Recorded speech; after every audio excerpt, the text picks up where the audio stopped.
sa aking mga binabangga dahil nag-divest na ako bago pumasok sa politika. Kaya, for example, kung meron kang operating business, pwedeng targetan yung business mo. O baka hindi ka na lang magsasalita para hindi matarget yung business mo. Pero the fact na binenta ko na yung business ko, tapos yung kinita ko, ipinamimigay ko naman, at hindi ko kailangan kumita pa, wala silang mahanap na leverage sa akin. Kaya siguro ako'y malayang magsalita. Sa tingin ko, baka balang araw, lahat ng mga congressman pwedeng makasuhan tungkol sa saan napunta yung MOOE. Nasa DPWH, ibinigay na rin po nila sa ombudsman. At ako po ay actually hindi nagbibigay ng maraming mga interviews sa media the last few days kasi hinahayaan ko na lang sila muna na magpaliwanag tungkol sa pag-release ng mga files na ito. At ang magandang developments, sinasabi naman nila na ina-authenticate nila ngayon. Kaya abangan natin kung sa mga susunod mga araw may ilalabas na impormasyon ang ombudsman o DPWH. Pero may mga na-post naman na din po ako sa Facebook na pwede ko naman din pong talakayin mamaya. So abangan natin yan. Abangan natin yan sa paglaon ng ating programa ngayong gabi. Kabang-abang to. Pero simulan natin, Congressman Leandro Leviste, is this your first time na maging congressman or nung 19th Congress? Ako po ay first term ngayon at 32 lang naman po ako. Mukhang ako mas bata pa eh. Kaya actually, yung iba nga hindi makapaniwala na congressman na ako. Yes. So, doon sa distrito ninyo, before you, sino po ang congressman?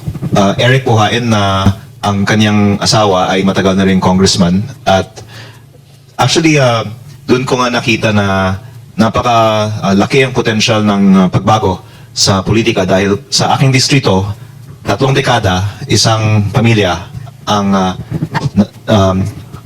kinatawan ng distrito ng unang distrito ng Batangas sa Kongreso at hindi alam ng tao for all this time na may ganitong katiwalian sa DPWH at ang lumalabas pala lahat ng mga proyekto sa aking distrito ay lutong bidding at substandard at dapat ngayong 2026 wala nang lutong bidding o korupsyon sa DPWH ng unang distrito ng Batangas. Kaya kayang-kayang gawin naman po basta yung congressman ay hindi kukuha sa mga kontraktor. Isa ba sa motivation mo kung nung tumakbo ka ngayong nung nakaraang eleksyon is nung nakita mong katiwalian ng 19th Congress?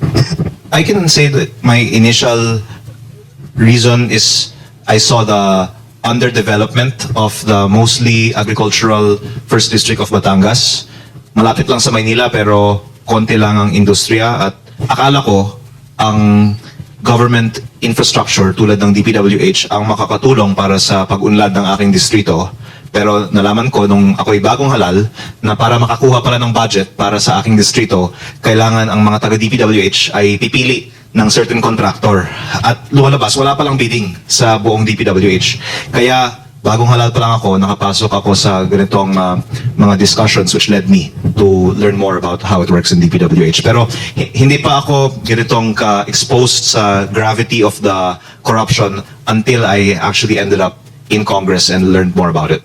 So, you're saying na yung iyong mga nakikita ngayon is just the tip of the iceberg?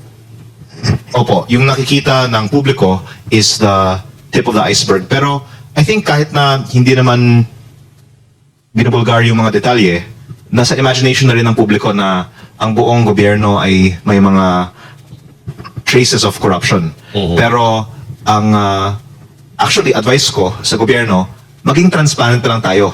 Kasi pag may itinatago tayo, the public will only assume the worst. Kaya nga yung approval ratings ng gobyerno napakababa na ngayon. Ironically, kung ilabas na lang ng gobyerno lahat ng nakatagong impormasyon ngayon, baka mas tataas pa ang tiwala ng publiko. Kung napag-usapan na rin naman natin yung mga files at yung mga expose mo, no?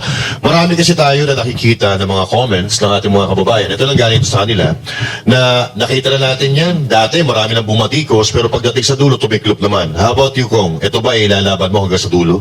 Hanggang mapanagot yun? Holding the budgets of congressional districts, then the government will really be criticized for that. And I hope that this heightened public awareness of how budget has in the past been used as a political weapon will ensure that it will not be used as a political weapon for any political activities this 2026. Kaya ang sagot ko po sa inyong tanong, I believe that in general, public awareness should support people in government to speak out more freely. Secondly, the fact that I do not have any need to benefit financially from my position means that there is less leverage on me. And also, it also helps na wala naman akong vulnerability in terms of past career in politics.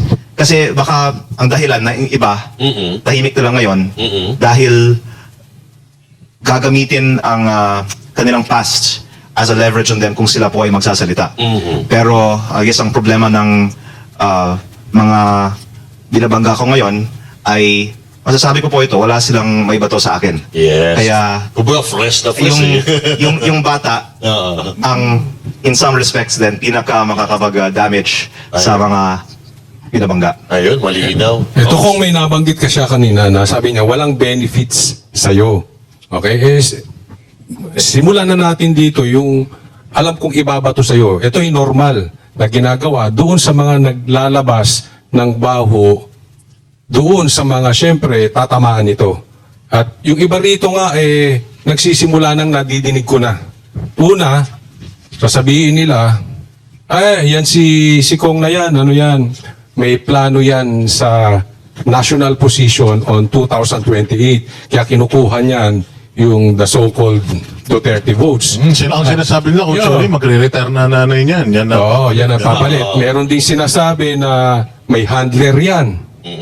Ayan, nagpapalaki lang yan ng pangalan. May sumusuporta dyan sa likod. Kaya ganyan yan. So ano masasabi niyo doon? Actually, yung nagsasabi na yung actions ko ay driven by political calculation are disproven by the fact na kung tanungin mo yung mga political experts, mali nga yung ginagawa ko. Kasi marami akong mga binabangga na nagiging kaaway ko na baka will come back to bite me pagdating ng eleksyon. Pero sa akin, ang importante, lumabas yung katotohanan, bahala na po sino yung matatamaan kahit na it's actually in the conventional wisdom, not a good politics to make so any enemies. Kasi yung mga pinaka-successful nga sa mga election minsan yung mga playing safe eh. Yes. Pero ang ibang mga hinahangaan ko sa politika, yung mga nagpapakita ng courage kahit na minsan it's not easy to have a lot of enemies. On the point of motives, I think that my life will be so much more peaceful kung tahimik na lang ako tulad ng mga ibang nasa kongreso. Pero the truth is, while it's difficult to make enemies, it's also feels good pag makita mo naman na sumusuporta ang publiko sa ginagawa mo. At kung may benefits man para dyan, well, I would like to just think that what matters is nakakatulong ka sa ginagawa mo. At muli, ang iniisip ko lang is if I can be useful in whatever I do, and if doing so is good or bad, we don't know. It can even be bad. But I just want to be useful and not just be a waste of another seat in Congress, not doing anything for my 3 years in Congress. Okay, Kong, may tanong ako.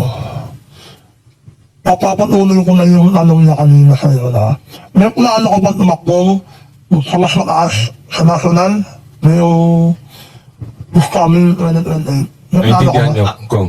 By the way, linawin ko lang, yung mami ko, 2022 na halal. At pwede pang tumakbo ulit sa 2028. Kaya hindi totoo at least yung fact na dahil magre-retiro yung nanay ko. Kaya ako nag-iingay ngayon. So no plan sa So, wala national plano. position. Well, that's my first response. My second response is, palagi ko din kinakausap yung nanay ko na dapat sila sa Senado ay maging mas aktibo sa kanilang ginagawa. Pero kaya sila siguro din successful sa kanilang careers kasi nakita nila na there's a benefit to be measured in what they do. So there's pros and cons. But I'm saying that because I do have disagreements in terms of approach with my mom.